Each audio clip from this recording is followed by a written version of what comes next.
Now, let's be 100% honest. Most guys our age are just drifting. We're told to find our passions or find truth. But what if you don't know where to go for either of those things? And I think that's kind of what we're lacking nowadays is we actually just don't have direction. We don't have leaders or teachers to tell us where to go or what we need to do. But the answer is right in front of us. So without direction, we wake up, we scroll for 3 hours and wonder why we still feel like losers. And no matter what we do, nobody can seem to give us the answer. Everything seems confusing. Every single thing you hear online seems to contradict the next opinion or idea. And no matter what, we're always in this waiting period, just trying to find motivation.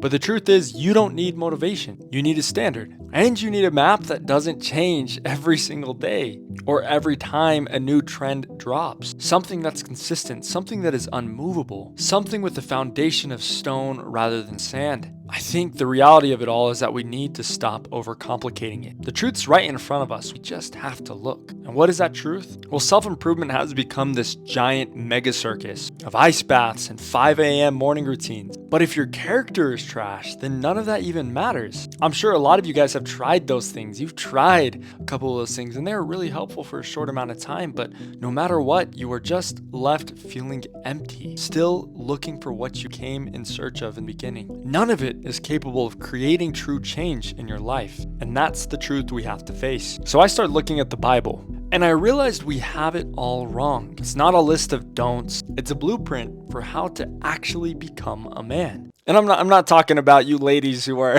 trying to cosplay here, all right?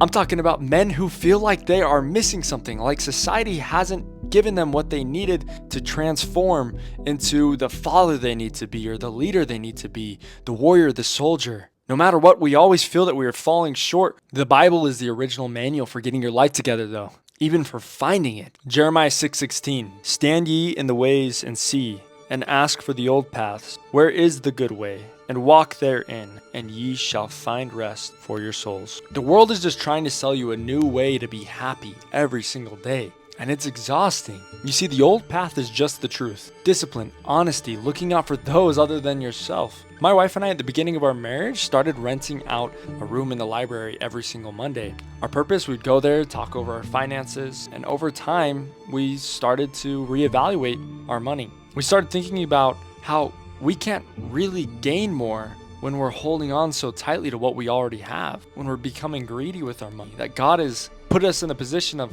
being able to receive. And we realize that you have to give money, you have to give more if you want your life to become more fulfilling, if you want it to become more purposeful, if you want to understand God the way He needs you to understand Him. If you want to find yourself, we realized that was going to be our first step. So we set aside a little budget, and that budget was for those that we felt needed that money more than us. And yeah, we didn't have a lot we could offer, but it was just enough. And as we looked around and we paid attention to those who might have needed that money, just those small contributions, even though we didn't know how that was going to work in with our budget at the end of the month, ended up creating some of the greatest miracles. We always had enough money. We didn't know how. The budget didn't always line up. And sometimes it just felt like money was coming in out of nowhere. We found that as we paid 10% for tithing, donated that to our church as we, and I'm not bragging about any of these things, but these are what we've found to be some of the most powerful tools in our life. And it's not what the media tells you to do. It's not what social media would tell you to do. And I'm sure if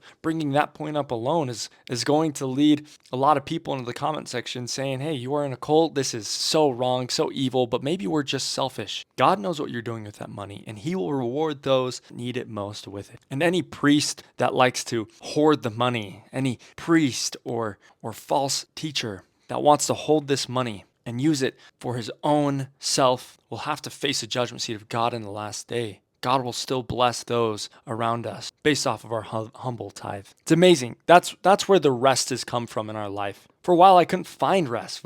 I had it all in my journal trying to track how I was finding rest, how I was creating rest in my life when I was working so much. And I found that giving, going to church, doing these things that are not necessarily physical or temporal, but more spiritual, created rest in my life. And I guess the message I'm trying to share here is that if you're 19, 20, 21, 46, people who are 46 watching this, and you feel stuck, stop looking for a secret and start building your life on something that has been proven for thousands of years. Simply put, treat your body like it's a temple. because it is. Work with your hands. See how that changes your life. And stop lying to yourself. It's simple, but it's the hardest thing you'll ever have to do. So to close, you can keep wandering like a gypsy in the wilderness, or you can pick up the true map and start walking. It's honestly up to you. God gives you that agency for a reason. For me, I'm sticking to that path. Subscribe if you're coming with me. My name is Gabriel Bowman. Thank you guys so much for watching this video. If you enjoyed it, please leave a like, comment, and subscribe.